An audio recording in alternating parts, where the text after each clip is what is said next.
আসসালামু আলাইকুম। Hello viewers, আমি আপনাদের আজকে যে জিনিসটা দেখাবো সেটা হলো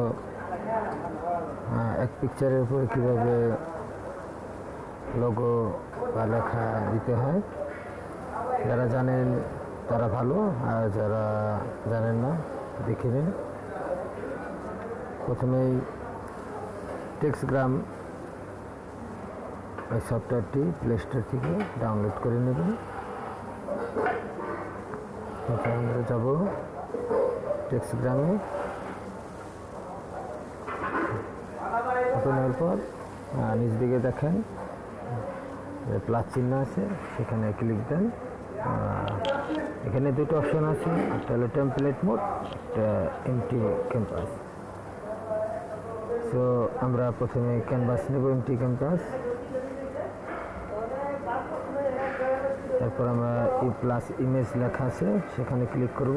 ক্লিক করার পর যে কোনো একটা ছবি আমরা সিলেক্ট করব। সিলেক্ট করার পর ছবিটাকে আপনি যেভাবে ইচ্ছা সেভাবে টেনে বড় করতে পারেন। তো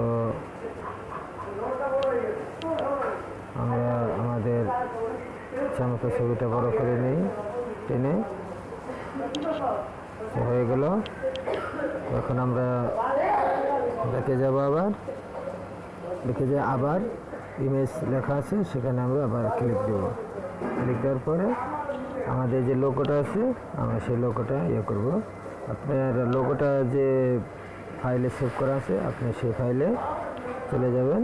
তো এখানে আমার মেসেঞ্জারে সেভ করা আছে, মেসেঞ্জারে গেলাম। দেখেন মেসেঞ্জারে যে ক্লিক দেওয়ার সাথে সাথে আমাদের লোগোটা চলে আসছে।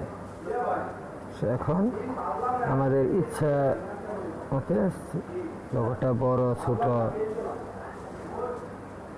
করতে পারবেন, প্লাস মনের মতো যেখানে ইচ্ছে সেখানে বসাইতে পারবেন, ঘোরাইতে পারবেন, যেমন খুশি করতে পারবেন। সো আমরা লোগোটা এখানে বসালাম। বসানোর পর আমাদের হয়ে গেল। তো এইভাবে লেখা যদি থাকে কোনো লেখাটাও আপনি আবার ব্যাকে যেয়ে ইমেজকে ক্লিক করবেন, আর আবার সেভাবেই নিয়ে আসবেন। এখন আমরা নেক্সটে যাব। নেক্সটে যে এখানে তিনটা অপশন আছে, save design, save picture and share.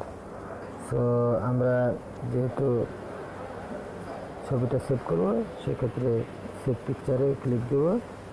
Saving your picture. Okay, the picture has been saved. Would you like to view it? যদি আপনি ছবিটা দেখতে চান তাহলে এস ক্লিক করুন, ভিউ ফটো। আর দেখেন অটোমেটিক ছবিটা তৈরি হয়ে গেছে এবং লোগো সহ সুন্দর।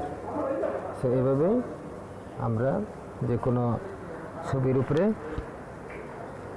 লোগো বসাতে পারবো বা লেখা দিতে পারবো। এরপর আপনি আপনার গ্যালারিতে যেয়ে এটা আপনি ইচ্ছা মতো যে কোনো প্রোফাইলে আপনি সেট করতে পারবেন। ভিডিওটি দেখার জন্য আপনাকে ধন্যবাদ।